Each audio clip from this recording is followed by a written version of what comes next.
नमस्कार, आप देख रहे हैं वर्तमान युग और मैं हूं आपके साथ अंजलि। तो चलिए शुरुआत करते हैं आज की प्रमुख खबर से। महायुति में एमएनएस को शामिल किए जाने के बाद से सिंध सेना का मूड खराब, बीजेपी के रवैये से बढ़ रही है नाराजगी।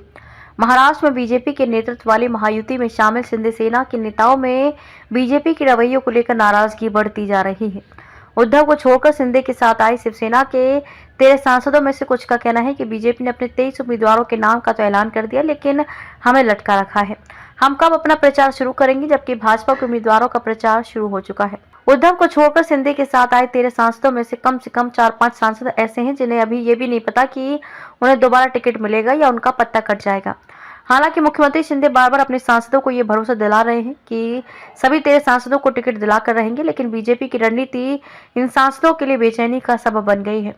महायुति में एमएनएस को शामिल किए जाने के बाद से भी सिंध सेना का मूड खराब है। सिंध सेना से रामटेक से सांसद कृपाल तुमाने, कोल्हापुर के संजय मांडले, हाथ कनंगले के धैर्यशील माने, वाशिम की भावना गवली, नासिक के हेमंत गोडसे और मावल के श्रीरंग बारगे को अपनी सीट खतरे में नजर आ रही है। सिंध सेना के इन सभी सांसदों की सीटों पर बीजेपी के इंटरनल सर्वे, बीजेपी नेताओं के दावे और महाराष्ट्र के 48 में से 32 से 35 सीटों पर अपने उम्मीदवार खड़े करने की बीजेपी की जिद के चलते सिंध सेना के कितने सांसदों का पता कटेगा कहा नहीं जा सकता। शक्ति प्रदर्शन कर टिकट की दावेदारी, सिंध सेना के सांसदों की बेचैनी इस बात से समझी जा सकती है कि रविवार को होली जलने के दिन भी नासिक के सांसद हेमंत गोडसे ने अपने कई समर्थकों के साथ मुख्यमंत्री के ठाणे आवास पर शक्ति प्रदर्शन किया। कार्यकर्ताओं को दिलासा देते हुए मुख्यमंत्री एकनाथ शिंदे को ये कहना पड़ा कि जो आग्रह आप लोगों का है वही आग्रह मेरा भी है। नासिक की सीट पर बीजेपी दावा कर रही है और अब एमएनएस की एंट्री के बाद उसका भी दावा नासिक सीट पर है। ऐसे में देखना होगा कि मुख्यमंत्री अपने 13 वर्तमान सांसदों में से कितनी की सीट बचा पाते हैं या बीजेपी के सामने उन्हें शरणागत होना पड़ता है। सिंध सेना के कार्यकर्ताओं में उप मुख्यमंत्री देवेंद्र फडणवीस के उस बयान को लेकर भी हैरानी है जिसमें उन्होंने बार बार दावा किया कि 80% सीटों का बंटवारा हो चुका है, अब 20% सीटों का बंटवारा बाकी है।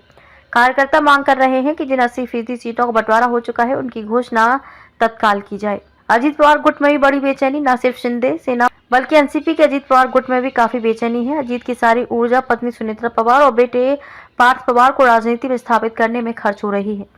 अजीत गुट के कार्यकर्ताओं का मानना है कि बीजेपी इसका फायदा उठा रही है। एक तो पहले ही बीजेपी अजीत गुट को कम सीट दे रही है और जो जीतने वाली सीटें हैं वहां विवाद खड़ा कर रही है।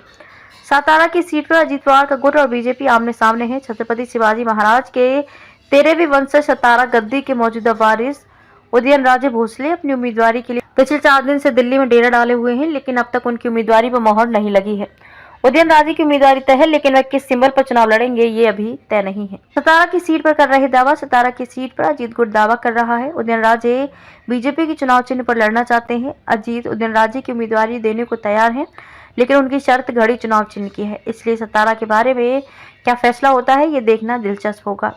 यही हाल शिरूर लोकसभा सीट का है। शिरूर से वर्तमान सांसद एनसीपी शरद पवार गुट के अमोल कोल्हे हैं।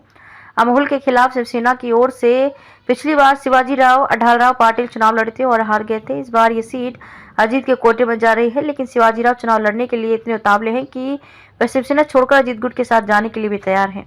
हो सकता है कि आज मंगलवार वे अजीत गुट में शामिल हो भी जाएं। खबरों में अब तक के लिए बस इतना ही। मिलते हैं फिर ऐसी ही किसी बड़ी खबर के साथ। तब तक के लिए नमस्कार और देखते रहिए वर्तमान युग, वर्तमान का सच।